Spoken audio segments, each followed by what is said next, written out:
su rebondir. Une belle histoire ne peut s'écrire sans remise en question. « 1914.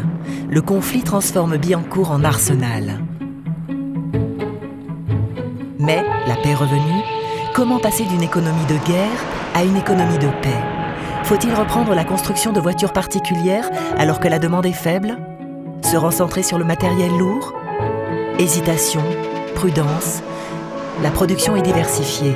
Renault fabrique tout ce qui comporte un moteur. Le potentiel industriel est renforcé et Renault va produire tout ce qui peut réduire sa dépendance. Dans les années 30, toute l'industrie automobile en France s'essouffle. C'est la crise. La clientèle ne renouvelle pas ses automobiles. La production baisse et la société française est bien divisée. Chez Renault, on sent bien qu'il faut penser demain, rompre avec une diversification qui sauve momentanément l'entreprise. Mais comment, dans une période pleine d'incertitudes, produire une voiture accessible à tous? Lancée en 1937, la Juva 4, première petite voiture en entrée de gamme, ne rencontre pas le succès espéré. Mais Renault est prêt pour la grande série. La guerre plonge l'entreprise dans une crise profonde.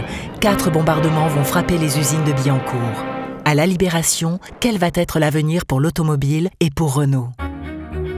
Nationalisée en 1945, Renault devient la Régie Renault, se restructure, change de dimension, participe au redressement national. La 4 chevaux, dont le projet a été préparé en cachette pendant les années noires, est l'image de cette volonté de se préparer à de nouvelles réalités économiques. Entre 1960 et 1970, avec la croissance, la production passe de 2000 à 5000 voitures par jour.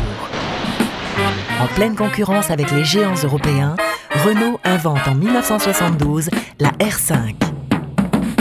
Elle arrive au bon moment et en pleine crise pétrolière. Renault, rattrapé par la grande crise de structure qui frappe le monde de l'automobile, va s'adapter à un autre mode de production. C'est la fin des stocks, l'avènement du juste à temps. On réduit les coûts, on accélère les mutations industrielles avec un objectif, la qualité. Autant de leviers qui serviront à surmonter de nouvelles crises. 3 ans après celles de 83 et 84, la marque va de nouveau gagner de l'argent. Le succès de la R19, lancée en 89, une présence accrue à l'international, la Twingo en 92, premier enfant du design, signe le grand retour de Renault. Mais une question, au lendemain du redressement de l'entreprise, surgit. Elle est cruciale. Comment, conscient d'être un acteur modeste ou fragile à l'échelle internationale, devenir un grand?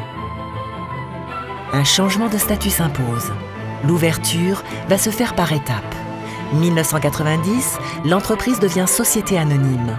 1996, elle est privatisée. Après un développement sur de nouveaux marchés, le Mercosur, la zone PECO, l'Asie, la Roumanie, Renault rebondit une fois encore et s'allie avec Nissan en 1999. Cette alliance se fonde sur le respect mutuel des cultures.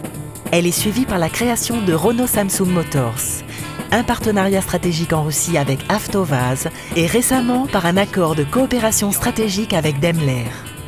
Renault, avec la compétence de ses équipes, a toujours la capacité à rebondir.